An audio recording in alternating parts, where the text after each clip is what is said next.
नमस्कार। 10 देशों के 80 पत्रकार कल दिन भर बताते रहे कि 50 देशों के 300 फ़ोन नंबर पर जासूसी हमला हुआ है। शर्म की बात यह है कि इन देशों में भारत भी शामिल है।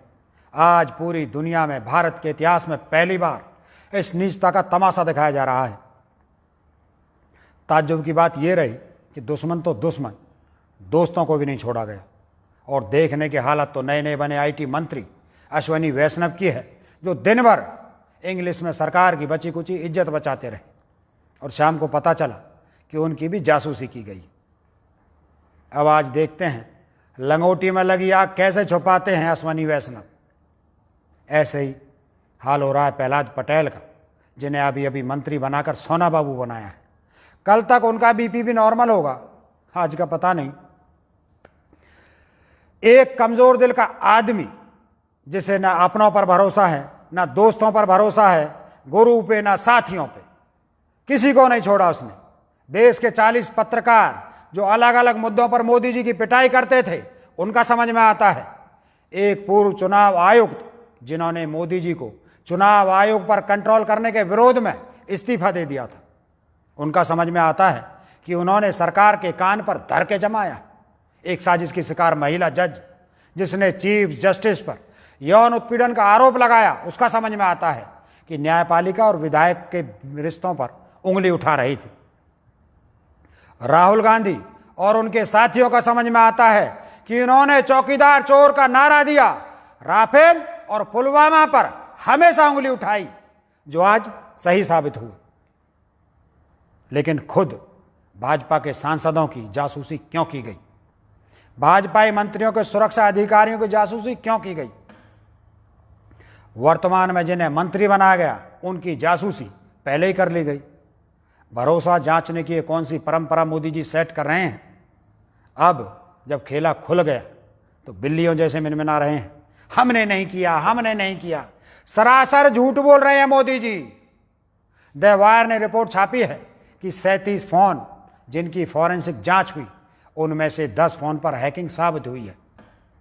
हाँ, इसके पुख्ता सबूत हैं कि जासूसी हुई है, और इन 10 फोन में से एक प्रशांत किशोर का भी है। भाइयों, 31 अक्टूबर 2019 को एक रिपोर्ट में बताया गया कि अमेरिका के कैलिफोर्निया में व्हाट्सएप पर केस किया गया है। व्हाट्सएप वाले फ़ोन हैक हो रहे हैं। व्हाट्सएप ने स्वीकार किया कि हाँ, हैकिंग हुई है। उसके बाद मोदी सरकार से पत्रकारों ने पूछा कि भारत में भी हैकिंग हुई है, आपने क्या एक्शन लिया? तो उस समय मोदी सरकार दुबक के बैठ गई, कोई जवाब नहीं दिया। जबकि व्हाट्सएप ने 121 लोगों की लिस्ट सौंपी थी कि इनके फ़ोन को हैक किया गया है, फिर भी कोई कार्रवाई नहीं हुई। मतलब उस समय यह हैकिंग मोदी जी करवा रहे थे। एक बात और, ये जासूसी सिर्फ बातें सुनने तक सीमित नहीं है। आपको याद होगा वॉशिंगटन पोस्ट के पत्रकार जमाल खशोगी, जिनकी मंगेतर और उनके खुद के फोन पर इसी पेगासस से जासूसी करवाई गई, और इस्तांबुल में सऊदी अरब के दूतावास के अंदर उनकी हत्या की गई। इसी तरह से ईरानी परमाणु वैज्ञानिक की कार पर सैटेलाइट गन से हमला हुआ और उनकी मौत हुई। इतनी सटीक जानकारी और सटीक निशाना इसी तरह की जासूसी से होती है। यह जासूसी इसलिए भी खतरनाक है क्योंकि पेगासस हमलों में पहले आपके फ़ोन पर एक मिस्ड कॉल आता है, फिर आपके फ़ोन में पेगासस छोड़ा जाता है। पेगासस आपके एसएमएस, आपकी फ़ोटोज़, आपकी वॉइस रिकॉर्डिंग, आपकी डॉक्यूमेंट्स फाइल, आपकी ईमेल, आपकी WhatsApp chat, WhatsApp call copy करके चुरा लेता है। इससे भी गंदा काम यह है कि यह स्पाईवेयर आपके फ़ोन का कैमरा अपने आप चालू कर देता है, आपके फ़ोन का माइक चालू कर देता है, जिससे जासूसी करने वाला आपकी बातें सुन लेता है और आपके आसपास क्या हो रहा है, कौन बैठा है, सबको देख लेता है। अब आपका फ़ोन कहाँ है, आप किसके साथ हैं, आप उस समय क्या कर रहे हैं, सब कुछ चोरी छुपे मोदी जी देख रहे हैं। इतना ही नहीं, पेगासस आपके फ़ोन में, आपके कंप्यूटर में फर्जी दस्तावेज भी रख देता है और आपको पता भी नहीं होता कि आप साजिश में फंस गए हैं।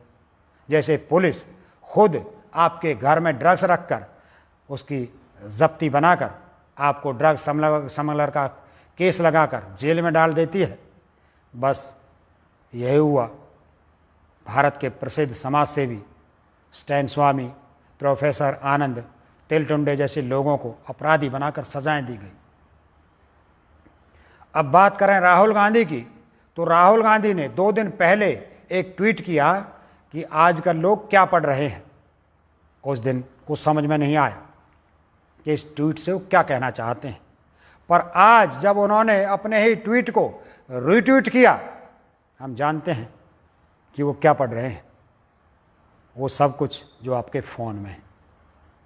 आज एक बार फिर राहुल गांधी की दूरदर्शिता खबरों की खबर पर पकड़ और दूर से आती हवाओं का रुख पहचानने की ताकत साबित हुई।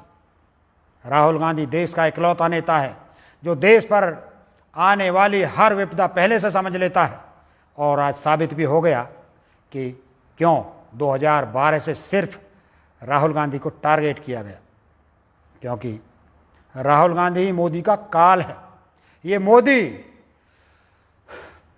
उनकी संसद में पैदाइश के पहले की समझ में आ गया था। चौकीदार चोर है, ये नारा आज सही साबित हुआ जब राफेल की जांच हो रही है फ्रांस में।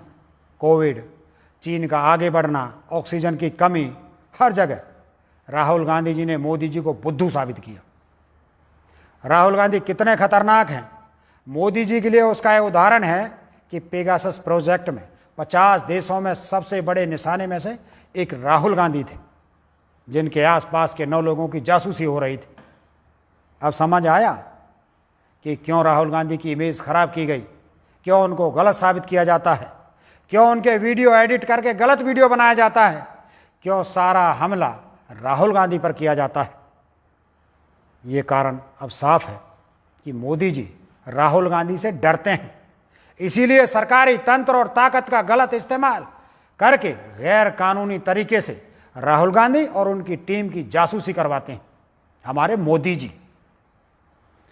जी समझते थे कि पाप इनके आडंबर में छुप जाएंगे, पर झूठे लोगों की यही कमजोरी होती है कि वो खुद को समय से ज्यादा बलवान समझ लेते हैं और आखिर में खत्म हो जाते हैं।